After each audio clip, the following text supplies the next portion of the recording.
আপনাদের তো মনে আছে কদিন আগে আমি এই যে এই পান্তা গাছের কান্তা ফুলগুলা খাইছি। ছবি তুলে ফেসবুকে ছাড়ছিলাম, তো আপনারা বলছিলেন যে এটা কি ফুল। আমিও তখন জানতাম না, এই বেবি, কিন্তু এখন এই যে এই বেবি, ফুলগুলা থেকে আমারটা এরকম কই বেবি? ফল হয় আর এই ফলগুলা খাওয়া যায়। দেখেন এই যে আমাদের এক বড় ভাই খাচ্ছে,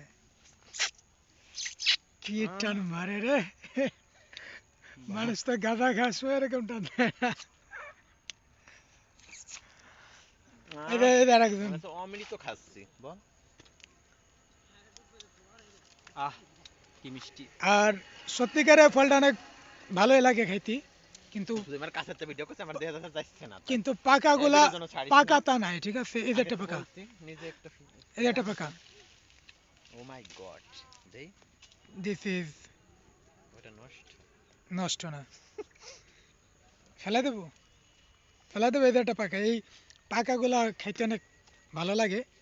তো যারা এই এই বল, ফলগুলা দেখবেন রাখ তারা তোমাকে বলছি কখনোই না আইফোন ফ্রিতে লাগবে না, ছাড়বেন না। বুক ভরা এদের ভালোবাসা একটা হলেই পাকা হবে। ভাই,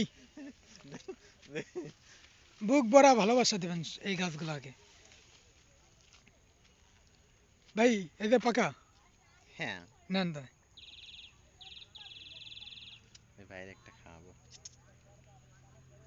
এটা নিস না। আর পাকা তো আছে।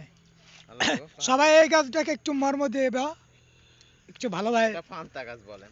এটা পান্থা গাছ বলে এই জায়গার ভাষায়। ফান্তা গাছের ফান্তা গাছ আমাদের এই ময়মনসিংহ জায়গার ভালোবাসা।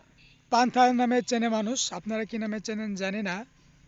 আমি আমার জীবনে এই যে ফার্স্ট খাচ্ছি, খাইতে যদি আমার এবার খাও। ক্যামেরা পেরে দেয়। ও মাই গড, এই রাখি, তোমাকে বলছি না আইফোন লাগবে না, বুক ভরা ভালোবাসা হলেই হবে। এই তুমি আইফোন কেন আনছো, এই স্টুপিড। এ ভাই পাকাগুলা তো মিষ্টি, ভালো লাগে।